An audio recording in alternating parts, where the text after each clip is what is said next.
ভালো বাগান গড়ার জন্য নাকি লোকে বলে অনেক পরিশ্রম লাগে, কিন্তু আমি তো দিনে 2 ঘন্টা সময় দিয়ে এরকম বাগান করে ফেলি। আসলে গাছের প্রতি প্রীতি থাকাটাই আসল ব্যাপার। সেটা যদি না থাকে, অনেক শ্রম দিয়েও অনেকে কোনো বাগান করতে পারে না।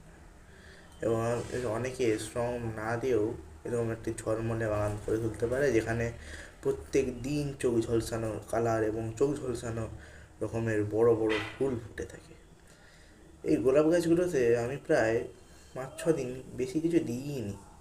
সপ্তাহে একবার করে শুধু সর্ষে খোলের জল দিয়ে দিই, এবং 10-26-26 চারের দানা দিলেই এরকম হয়ে যায়।